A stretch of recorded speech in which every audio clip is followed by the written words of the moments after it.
Congratulations again, class of 2012. It is my great honor and privilege and pleasure to introduce our class speaker. We couldn't get Dean Pulafito to speak twice, so we got the student that looked most like him. He's known for his quick wit, tight pants, tweed blazers. A Berkeley professor swag. Without much further ado, I introduce my distinguished colleague and friend, soon-to-be Dr. Alex Melamed.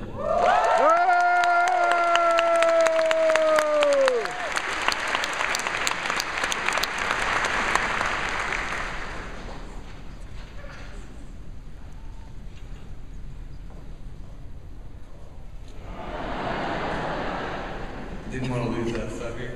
Okay. Good afternoon. I would like to begin by thanking the class of 2012 who have bestowed on me the honor of speaking today on their behalf, despite the fact that I have no special qualities to do so. In our class poll, for instance, which Dingle alluded to, I was not one of the half dozen people that was nominated for the category of most likely to become Surgeon General. I'm also not the hottest body, best dressed, or funniest. Actually, all of those categories are swept by the same person who ran the election. Think of that, what you will. I'm not the nicest, and I'm not the most threatening or likely to win in a boxing match.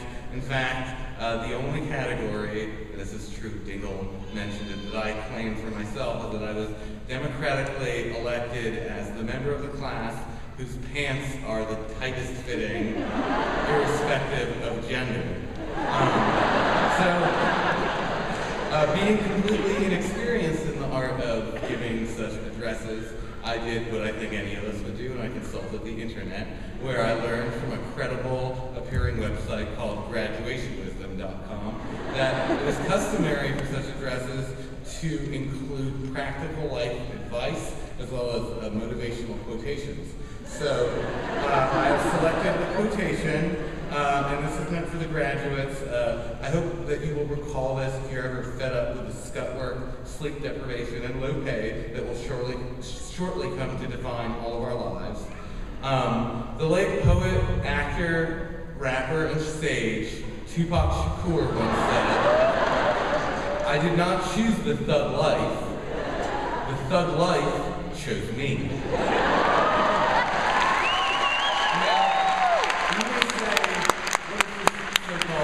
Thug life have to do with becoming a medical resident? Well, I'm going to tell you. Just as Mr. Shakur did not choose the thug life, you did not choose the doctor's life.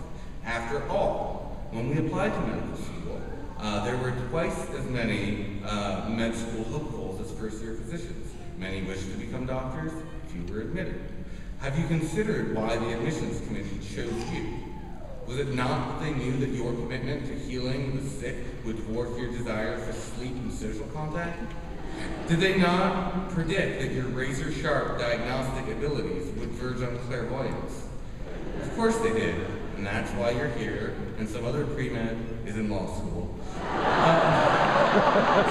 So, if you find yourself in the hospital at 4 a.m., losing hope, wondering why you didn't just get a normal job like everyone else, remember, you did not choose the doctor's life chose you.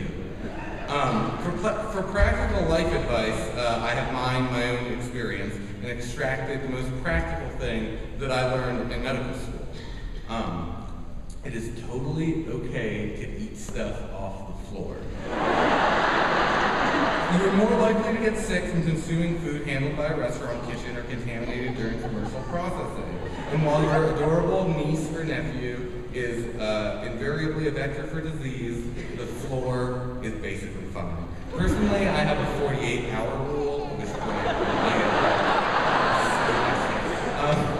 having provided you with the requisite quotation and advice, I must take a moment to acknowledge the role of those people who have led us to this point in our lives. On behalf of the class of 2012, I'd like to thank our families, and in particular, it being Mother's Day weekend, our mothers. While it is literally true that none of us would be here without you, it is also the case that we are not likely to achieve what we have achieved without your support and encouragement.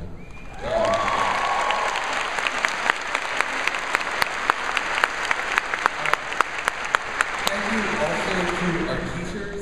Early in medical school, someone told me that the experience of medical education was like drinking water from a fire hose, which is an activity I've avoided because it sounds painful and possibly unsafe. So I wanted to thank our teachers for sparing us the fire hose and educating us in a manner that was, for the most part, as painless as possible.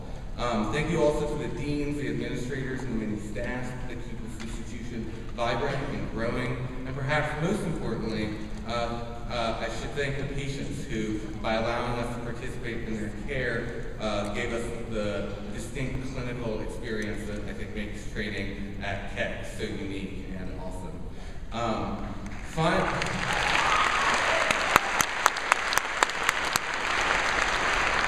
So finally, I'd like to share with you a short anecdote that illustrates what I think makes training at the Keck School of Medicine different than training anywhere else.